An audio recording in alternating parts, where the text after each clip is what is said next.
इस वीडियो में NCERT 10th class विज्ञान अध्याय 4 कार्बन एवं उसके यौगिक पेज नंबर 76 के प्रश्न करने वाले हैं। इसे हम लोग समझेंगे क्योंकि समझना बहुत ही आवश्यक है। इस पेज पे जितने भी प्रश्न हैं सभी संरचना से लेकर संबंधित हैं, तो समझ के साथ प्रश्न का उत्तर लिखेंगे और समझेंगे भी। आइए प्रारंभ करते हैं। पहला प्रश्न है, पेंटेन के लिए आप कितने संरचनात्मक समावयवों का चित्रण कर सकते हैं? तो सबसे पहले तो हमें ये संरचनात्मक समावयव है, इसका अर्थ समझना होगा।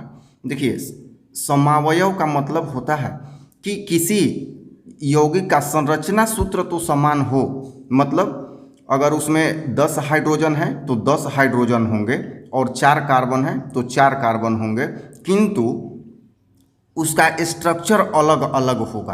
तो यही जितने तरह के स्ट्रक्चर बनेंगे वही संरचनात्मक समावयव कहलाते हैं। आइए उत्तर देखते हैं। पेंटेन के लिए हम 3 तरह के संरचनात्मक समावयव लिख सकते हैं। अब कौन कौन से हैं? 1, 2, 3, 4, 5 कार्बन है और सीधी चेन में है, तो पेंटेन का नॉर्मल सूत्र यही है। तो एक तो ये हो गया, ये संरचना इसका इस तरह से हम बनाएंगे। अब यहाँ एक दूसरी संरचना देखते हैं। 1, 2, 3, 4, देखिए 4 कार्बन और यहाँ दूसरे नंबर कार्बन से ऊपर एक कार्बन गया है। अब संरचना में अंतर हो गया। सूत्र वही है, 5 ही कार्बन हैं और हाइड्रोजन भी उतने हैं जितने पहले वाले संरचना में हैं। तो यहाँ संरचना में अंतर हो गया, तो यह उसका समावयव हुआ जो अभी हम लोगों ने पेंटेन का देखा है। तो इसे नामकरण के लिए मैंने एक वीडियो बना दिया है। कैसे नामकरण करेंगे? तो ये जो एक कार्बन अर्थात मीथेन है, तो इसे मेथिल से सूचित करते हैं। यहाँ इधर से नज़दीक है, इधर से देखिए 1, 2 तीसरे नंबर पे है, इधर से 1, 2 दूसरे पे, तो इधर से काउंटिंग करेंगे 1 नंबर 2 नंबर, दूसरे नंबर पे क्या है? मीथेन है, तो मेथिल। और ये पूरी श्रृंखला क्या है? 4 कार्बन, तो मेथेन, एथेन, प्रोपेन, ब्यूटेन, तो ये ब्यूटेन है। यहाँ अब नाम होगा इसका 2 मेथिल ब्यूटेन। समझ में आ रहा होगा, क्योंकि दूसरे नंबर पे क्या है? मेथिल है, तो इसका नाम ये होगा 2 मेथिल ब्यूटेन। अब फिर उसी 5 कार्बन 1, 2, 3, 4, 5 कार्बन, इसका स्ट्रक्चर देखिए अलग है। यहाँ से या यहाँ से कहीं से भी काउंटिंग कर सकते हैं कार्बन का 1, 2, तो दूसरे नंबर पे 2 मेथिल है, ठीक है, 2 है, एक ऊपर एक नीचे, तो 2 को हम डाई बोलते हैं। और ये पूरी श्रृंखला क्या है? तो मेथेन, एथेन, प्रोपेन।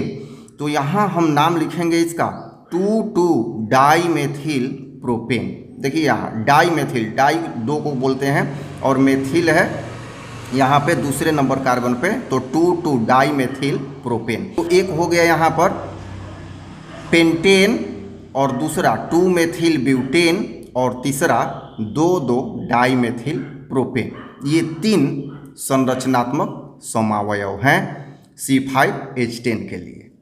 अब दूसरा बहुत ही इंपॉर्टेंट प्रश्न है इसी पेज पर कि कार्बन के 2 गुणधर्म कौन से हैं जिनके कारण हमारे चारों ओर कार्बन यौगिक की विशाल संख्या दिखाई देती है। कई बार परीक्षा में आ चुका है, इंपॉर्टेंट भी है, समझना भी आवश्यक है। सबसे पहले आंसर कैसे लिखेंगे? कार्बन के 2 गुण निम्नलिखित हैं जिनके कारण चारों ओर कार्बन का विशाल यौगिक दिखाई देता है। पहला गुण है श्रृंखलन गुण। तो कार्बन अपने आप में बड़ी तथा छोटी श्रृंखला का निर्माण करते हैं जिनमें ये आपस में एकल आबंध, द्विआबंध तथा त्रिआबंध भी बनाते हैं। देखिए, कार्बन की सबसे बड़ी विशेषता है श्रृंखलन गुण। श्रृंखलन मतलब चेन, आपस में चेन का निर्माण करना। ये अपने आप से भी इलेक्ट्रॉन का साझा करके बहुत ही लंबा चेन, जिसे बहुत लंबा कहा जाए, बहुत ही लंबा चेन बनाते हैं।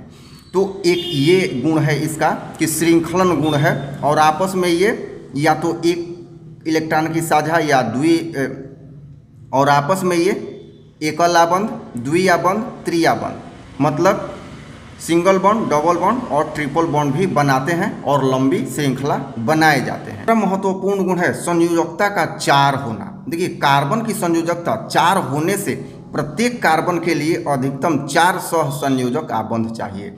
इसकी संयोजकता 4 है। तो ये स्वयं से तो इलेक्ट्रॉन साझा करता ही है, बाकी अन्य परमाणुओं से भी ये इलेक्ट्रॉन की साझेदारी कर लेता है।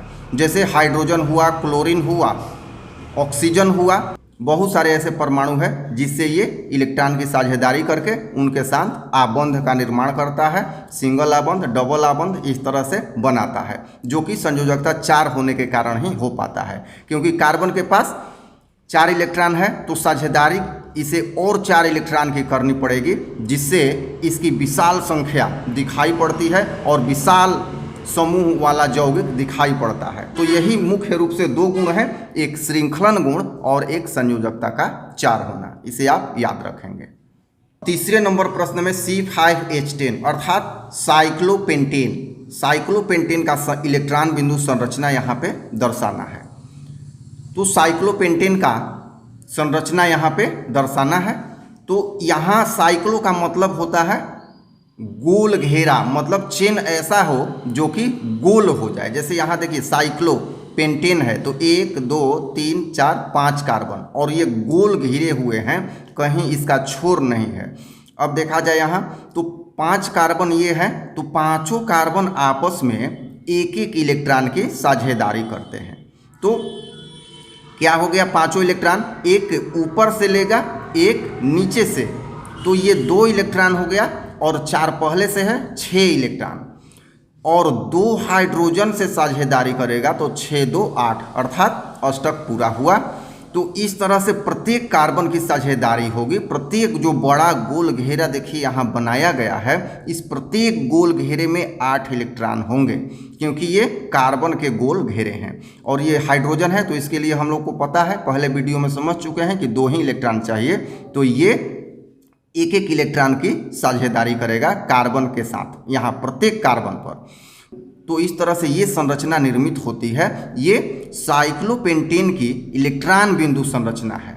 अब चाहे इसे तो हम संरचना भी बना सकते हैं। जैसे देखिए ये जितने भी, जैसे यहाँ पर 5 कार्बन यहाँ हो गए और ये प्रत्येक कार्बन आपस में एक एक इलेक्ट्रॉन की साझेदारी किए हैं, तो सिंगल आबंध का निर्माण होगा। प्रत्येक कार्बन पे 2 हाइड्रोजन की साझेदारी हुई है, तो प्रत्येक कार्बन पे 2 हाइड्रोजन भी होगा। अर्थात जितने कार्बन हैं उसके 2 गुना हाइड्रोजन होगा। यहाँ पे ये सभी हाइड्रोजन सिंगल आबंध से जुड़े हैं, क्योंकि एक एक इलेक्ट्रॉन की साझेदारी हुई है।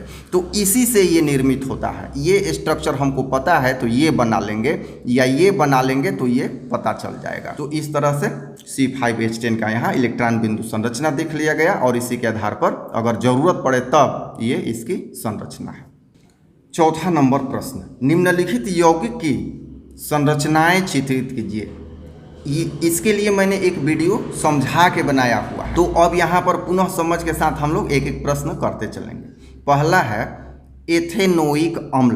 देखिए यहाँ ओइक लगा है, क्या है, ओइक अर्थात कार्बोक्सिलिक अम्ल। और जानते हैं कि कार्बोक्सिलिक अम्ल का प्रकार्यात्मक समूह COOH होता है।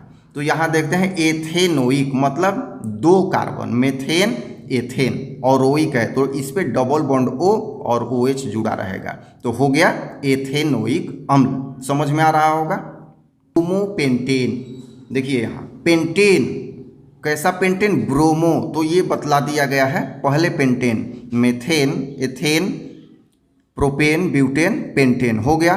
और यहाँ ब्रोमीन, यहाँ Br जोड़ देंगे तो ब्रोमोपेंटेन, अगर Cl जोड़ देते तो क्लोरोपेंटेन। इस तरह से ये हो जाता, तो ये हो गया ब्रोमोपेंटेन।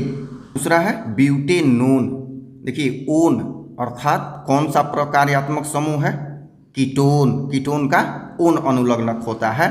तो यहाँ पर मेथेन, एथेन, प्रोपेन, ब्यूटेन 4 श्रृंखला हो गया। और हम जानते हैं कि कीटोन जब भी रहेगा अंतिम कार्बन पे नहीं रहेगा, यहाँ और यहाँ नहीं रहेगा, अन्यथा ग्रुप चेंज हो जाएगा। तो ये यहाँ पे इसको डाला गया है, डबल बॉन्ड O, तो हो गया ये क्या है, ब्यूटेन है, और कीटोन आ गया तो ब्यूटेनोन, क्योंकि ओन इसका अनुलग्नक होता है। चौथा हेक्सेनैल। देखिए हेक्सेनैल, एल या अल एल्डिहाइड का अनुलग्नक होता है, अर्थात ये एल्डिहाइड है। कौन सा? हेक्सेनैल। हेक्सा मतलब 6 कार्बन, तो methane, ethane, propane, butane, pentane, hexane, ये हो गया 6 कार्बन। तो यहाँ 6 कार्बन हो गया और ये एल्डिहाइड है, तो एल्डिहाइड का होता है COH। यहाँ O डबल बॉन्ड से जुड़ा होता है अंतिम कार्बन पे और लास्ट में केवल H होता है। तो ये हो गया, यहाँ डबल बॉन्ड से O हो गया और H हो गया, तो ये हो गया 6 कार्बन है, तो हेक्सेनैल। अब यहाँ पर दिया हुआ है क्या ब्रोमोपेंटेन के संरचनात्मक समावयव संभव हैं? तो उत्तर लिखेंगे हाँ, ब्रोमोपेंटेन के संरचनात्मक समावयव संभव हैं। कैसे संभव हैं? आइए देखते हैं। ये संरचना किसकी है? ब्रोमोपेंटेन की। तो यहाँ अंतिम कार्बन पे है, अर्थात काउंटिंग इधर से होगा, जिधर से क्रियाशील मूलक होता है उधर से काउंटिंग शुरू होता है। तो 1 2 3 4 5। अब 1 नंबर कार्बन पे ब्रोमो है, Br है, तो 1 को नहीं लिखते हैं, केवल ब्रोमोपेंटेन। अब इस ब्रोमो को, Br को, ये हाइड्रोजन यहाँ रह के इसको यहाँ प्रतिस्थापित कर देते हैं, तो अब दूसरे नंबर पे हो जाएगा। तो होगा क्या? 2 ब्रोमोपेंटेन, फिर 3 ब्रोमोपेंटेन, 3 तक ही होगा, 4 नहीं होगा, क्योंकि जैसे ही यहाँ आएगा काउंटिंग इधर से शुरू हो जाएगी, क्योंकि जिधर से नज़दीक पड़ता है काउंटिंग उधर से ही शुरू होती है।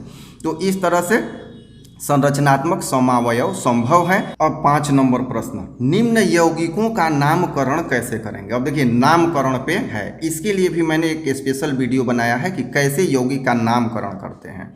अब आइए समझते हैं। पहला CH3 CH2 Br, तो यहाँ है CH3 CH2 और Br, ये विस्तृत संरचना है।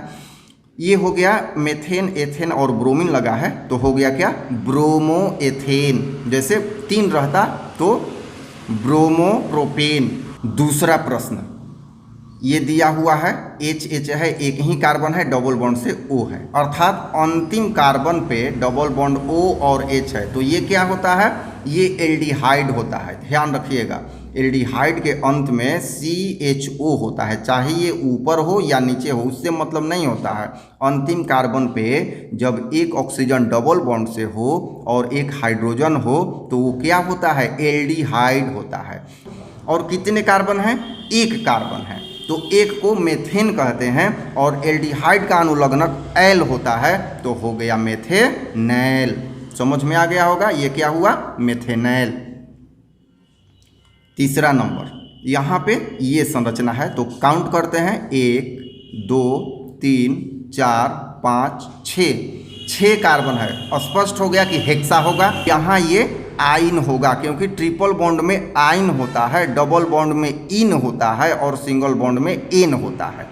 तो हेक्साइन, हेक्सा है तो हेक्साइन। और कितने नंबर कार्बन पे? 1 नंबर पे, तो 1 हेक्साइन, या केवल हेक्साइन भी हम लिख सकते हैं। इस वीडियो में इतने ही प्रश्न हैं। कमेंट जरूर कीजिएगा कि प्रश्न सभी समझ में आ रहे हैं कि नहीं, ताकि मैं आपको समझ के अनुसार अपनी रणनीति बना सकूं। धन्यवाद।